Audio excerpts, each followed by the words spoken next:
Bonjour à tous les amis, on se retrouve pour ce chapitre 72 de Boruto qui se nomme Petit et pratique. Vous allez comprendre pourquoi, c'est très bien trouvé comme titre en vrai.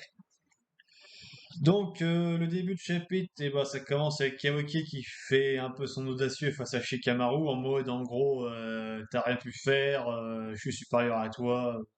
C'est pas ce qu'il lui dit mais c'est un peu ce qu'il le sous-entend quelque part que voilà il a plus d'ordre à redonner et que on sent qu'il change par petit peu Kawaki et qu'il va bientôt tendre vers ce qu'on a vu dans le chapitre 1, c'est-à-dire une confrontation avec Boruto sur deux aspects différents du monde ninja. Et on s'en reviendra plus tard. Ensuite, il y a Amado qui veut parler avec Shikamaru pour lui dire qu'en gros, Aida et Daemon sont prêts à rejoindre Konoha et tout, qu'ils peuvent pas négocier, qu'ils n'ont pas trop le choix, qu'ils doivent faire comme ça, etc. Donc là, Shikamaru, moi, c'est l'impression que ça me donne. J'ai l'impression qu'il s'en prend de tous les côtés, que personne n'a plus de respect pour lui, le pauvre. Mais c'est vrai qu'il a raison. Contre Aida, actuellement, ils peuvent rien faire, même contre Daemon. Et contre Code, je sais pas trop non plus, parce que du coup, on apprend que Code, vers la fin des chapitres, il va retrouver Jubi et qu'il peut même traverser l'espace-temps maintenant.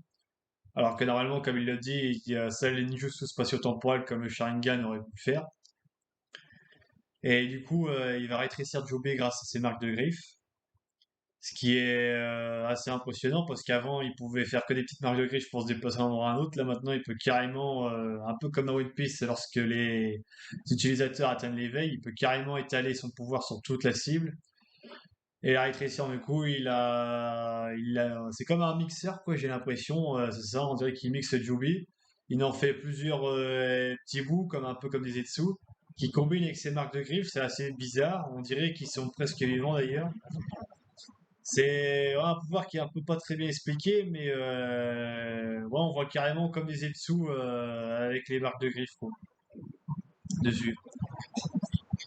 Et on se demande du coup si il va faire une armée avec le Jobi, juste du coup. Un peu comme les Zetsu dans la Grande Guerre Ninja et qui va attaquer Konoha avec, on sait pas. Mais ça ressemble à ça en tout cas. Et Boruto a aussi son petit discours avec Momonoshiki. Enfin, je crois qu'il s'appelle comme ça. Bref, l'Otsutsuki qui a pris possession, enfin qui allait prendre possession de son corps mais qui a pas réussi. Qui lui redit grosso modo que on va bientôt y arriver, là où tu vas être dépossédé de tout, où tu vas tout perdre, etc.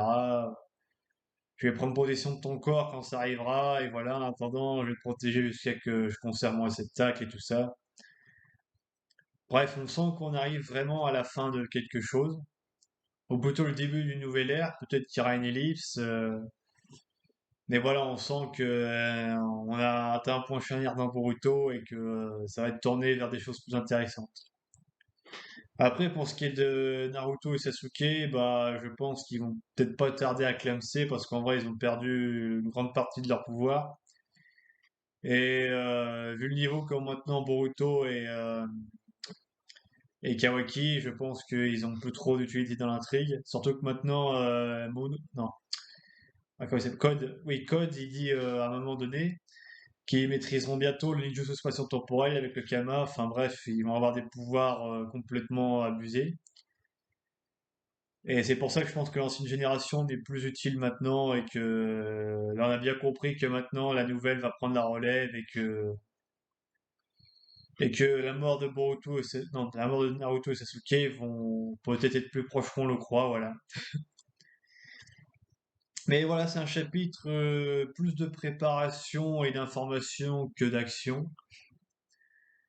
Voilà, et c'est aussi pour ça que le chapitre s'appelle Petit et pratique. C'est exactement la phrase que dit Code justement dès qu'il désassemble Jubi pour en faire sa petite armée personnelle. C'est là d'où vient le nom.